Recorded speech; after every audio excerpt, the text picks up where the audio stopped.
जय हिंद क्लास आते हैं। कैसे आप सभी? आशा करते हैं कि आप सभी ठीक होंगे, आप सभी मस्त होंगे और आप सभी अपने एग्जाम की तैयारी जोर शोर से कर रहे होंगे।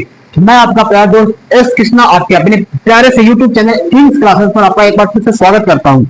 तो पिछली क्लास में हम भूषण का जो चैप्टर नंबर अध्याय 5 जो था, अध्याय 5 को हम बिल्कुल अच्छी तरीके से खत्म कर चुके हैं। इसका नाम था कवित। हमने प्रश्न उत्तर करवा दिया है पूर्ण रूप से, उसका सारा का सारा संग्रह समझा दिया, कई प्रश्न समझा दिया, तो वो बिल्कुल अच्छी तरीके से हमने खत्म कर दिया। एक बार जाके यूट्यूब चैनल पर देख लीजिएगा, ठीक है ना। तो आज जो पढ़ना है वो है हमारा अध्याय 6 जिसका नाम है तुमुल कोलाहल कलह में, जिसका नाम है चैप्टर 6 तुमुल कोलाहल कलह में, जिसको किसने लिखा है? जयशंकर प्रसाद ने लिखा है, जिसको जयशंकर प्रसाद के द्वारा लिखा गया है, ठीक है ना। तो आज हम इस अध्याय में जयशंकर प्रसाद के कवि परिचय यानी कि इनके जीवन के बारे में जानेंगे। इनका जन्म कब हुआ, मृत्यु कब हुआ, जन्म कहाँ हुआ, पिता का नाम, माता का नाम वगैरह वगैरह सारी चीजें हम जानेंगे, ठीक है ना। तो आज की वीडियो को शुरू करने से पहले एक बात हम आपको बताते हैं। देखिए, जरूरी नहीं है कि जो इंसान मुस्कुरा रहा है वो बिल्कुल खुश है। कई बार लोग क्या करते हैं ना, अपने दर्द को छुपाने के लिए चेहरे के ऊपर झूठी मुस्कान सजा लेते हैं, ठीक है। चलिए शुरू करें, आज की क्लास को शुरू कर लेते हैं बाबू, ठीक है ना।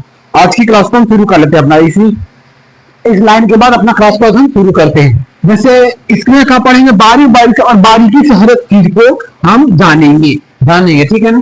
कह रहा है कि जयशंकर प्रसाद का जन्म सन 1889 ईस्वी में वाराणसी में सुनीली साहू परिवार में हुआ था। जयशंकर प्रसाद का जन्म कब हुआ था बाबू? 1889 ईस्वी में हुआ था। कहाँ पे हुआ था? वाराणसी उत्तर प्रदेश में जयशंकर प्रसाद का जन्म हुआ था। ये सुनीली साहू माने कि ये साहू फैमिली में बिलोंग करते थे, साहू फैमिली से ये बिलोंग करते थे, ठीक है ना। हुआ था। इनके पिता का नाम क्या था? देवी प्रसाद साहू। इनके पिताजी का क्या नाम था? देवी प्रसाद साहू। आपसे पूछेगा कि बताइए बाबू कि जयशंकर प्रसाद के पिता का क्या नाम था, क्या नाम है? तो उनका क्या कहेंगे बाबू? तो देवी प्रसाद साहू। ये देखिए, ये अध्याय जो है बहुत ही प्यारा है, आपके दिल को छू जाएगा, एकदम हार्ट टचिंग ये अध्याय है। तो देवी प्रसाद साहू इनके पिताजी का नाम था। इनके यहाँ साहित्यकारों का बड़ा सम्मान मिलता था, साहित्यकारों को बड़ा सम्मान मिलता था। माने कि इनके यहाँ जो भी साहित्यकार, लेखक, कवि वगैरह जाते थे उनको काफी ज्यादा सम्मान देते थे। इनके पिताजी या इनके परिवार वाले काफी ज्यादा सम्मान की नजर से देखते थे, काफी इनके यहाँ सबको सम्मान होता था, ठीक है। आगे बढ़े, कहते हैं साहित्यकारों को बड़ा सम्मान मिलता था। प्रसाद ने 8वीं कक्षा तक की शिक्षा क्वींस कॉलेज से प्राप्त किया, परंतु परिस्थितियों से मजबूर होकर उन्हें स्कूल छोड़ना पड़ा तथा घर पर ही संस्कृत, फारसी, उर्दू और हिंदी का अध्ययन किया। देखिए, कक्षा 8वीं तक, ये बोर्ड में पूछता है, बोर्ड मॉडल क्वेश्चन है कि जयशंकर प्रसाद कहां तक पढ़ाई किए थे? तो कहां तक पढ़ाई किए थे बाबू? कक्षा 8वीं तक ये पढ़ाई किए थे। कक्षा 8वीं तक ये पढ़ाई किए थे। कहां से? क्वींस कॉलेज से पढ़ाई किए थे, क्वींस कॉलेज से ये पढ़ाई किए थे। बाद में परिस्थितियां घर की खराब हुई और परिस्थितियों ने क्या कर दिया? मजबूर कर दिया, जिस वजह से ये पढ़ नहीं पाए और अपनी पढ़ाई छोड़कर घर पर ही संस्कृत, उर्दू, फारसी और हिंदी का अध्ययन शुरू कर दिया इन्होंने बाबू। हिंदी का इन्होंने अध्ययन शुरू कर दिया, ठीक है ना। आगे कहते हैं कि किशोरावस्था में ही माता पिता तथा बड़े भाई का देहांत हो जाने के कारण परिवार व्यापार का उत्तरदायित्व इन्हें संभालना पड़ा। देखिए, ये बहुत ही विरक्त कर देने वाली चीज है। कई बार समाज में कई लोग ऐसे मिलते हैं जो किशोरावस्था नहीं होते, जो बचपन नहीं होते, और उनके साथ से उनके माता पिता का छाया जो है या साया जो है वो उठ जाता है। तो इनके पिता भी यही हुआ था बाबू। किशोरावस्था में इनके माता पिताजी का देहांत हो गया, और इतना ही नहीं, इनके बड़े भाई का भी देहांत हो गया। बड़े भाई का भी क्या हो गया? देहांत हो गया, जिसके वजह से सारा बिजनेस जो था, सारा व्यापार कारोबार वगैरह था, उसका उत्तरदायित्व जो था वो इनके कंधों पर चला आया, इनके कंधे पर चला आता है, ठीक है ना। आगे कहते हैं संभालना पर जिन्हें जिसे उन्हें हंसते मुस्कुराते हुए संभाला, उनका जीवन संघर्षों और कष्टों में बीता है। देखिए मूला, कई बार देखो कई बच्चे ऐसे होते हैं बाबू, कई बच्चे ऐसे होते हैं जिनको दर्द विरासत में मिलती है, जिनको दर्द जो है या दुख जो है वो विरासत में मिलती है। और उन्हीं लोगों में से एक आदमी थे हमारे जयशंकर प्रसाद जी, हमारे महान कवि जयशंकर प्रसाद जी, ठीक है ना। जयशंकर प्रसाद जी जो थे वो उन्हीं लोगों में से थे जिसे भी अपनी जिम्मेदारियों को उन्होंने हंसते खेलते हुए संभाला। उन्होंने ये नहीं समझा कि हमारे लिए दुख और तकलीफ की बात है, ठीक है ना। उन्होंने अपना संभाला, तो इनका जो पूरा बचपन था वो कष्टों में बीता है, पर साहित्य सृजन और साहित्य अध्ययन के प्रति वे सदैव जागरूक रहे हैं।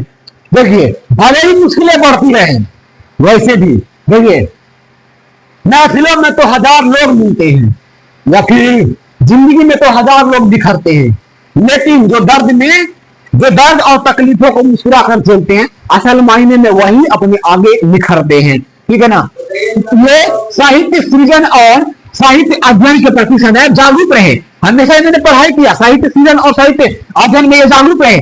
सन 1937 में इनका देहावसान हो गया। सन 1937 में इनका क्या हो गया? देहावसान, माने कि इनकी मृत्यु हो गई। इनकी मृत्यु कब हो गई? सन 1937 में इनका देहावसान हुआ। जयशंकर प्रसाद हिंदी के बहुमुखी प्रतिभा संपन्न साहित्यकार हैं। वे कवि, नाटककार, कहानीकार तथा उपन्यासकार के रूप में अपना विशिष्ट स्थान रखते हैं।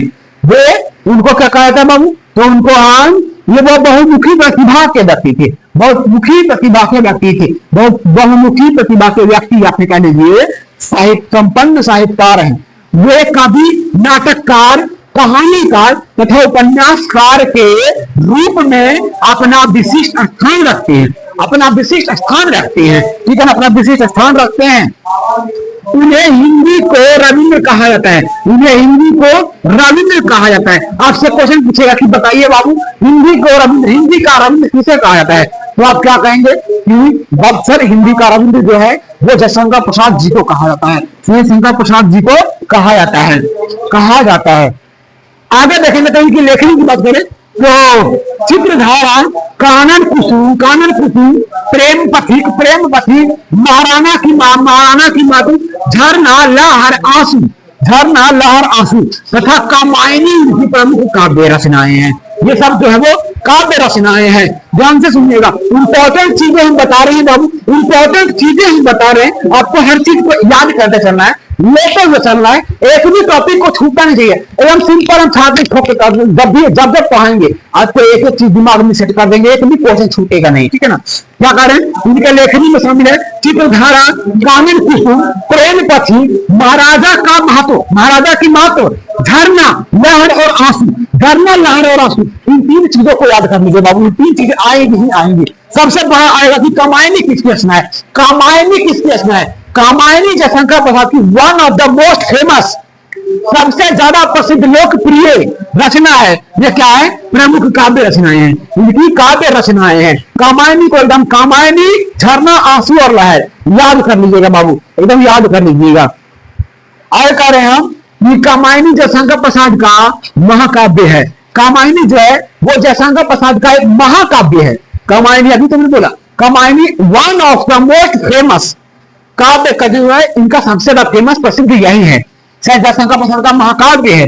यह छायावाद के ही नहीं, आधुनिक हिंदी काव्य की अमूल्य निधि है। वैसे तो देखिए आपसे क्वेश्चन पूछेगा ही पूछेगा कि बताइए बाबू जयशंकर प्रसाद किस काल के कवि थे? किस काल के कवि थे? किस काल के? तो छायावाद के, किस बात के? छायावाद के कवि थे। वे छायावाद के कवि थे। आपको यही मानना होगा ऑप्शन में छायावाद की, लेकिन ये छायावाद के ही नहीं आधुनिक हिंदी काव्य के भी अमूल्य निधि है। प्रसाद के नाटक हैं विशाख, आजाद शत्रु, स्कंदगुप्त, ध्रुव स्वामिनी, चंद्रगुप्त आदि। ये सब इनके क्या है? नाटक हैं। विशाख, आजाद शत्रु, स्कंदगुप्त, ध्रुव स्वामिनी और चंद्रगुप्त आदि, इसके अलावा कई इनके नाटक हैं। आगे है कंकाल, तीन इरावती, अधूरा, इरावती इनके उपन्यास है, ये सब उपन्यास है। कह रहे हैं क्या? काव्य रचना में हमने क्या बताया? कामायनी, झरना, आंसू और लहर। 6 गो और कर लेना है आपको। यहां से नाटक में आपको याद करना है बाबू विशाख, नाटक से याद करना है विशाख, आजाद शत्रु, स्कंदगुप्त और ध्रुव स्वामी।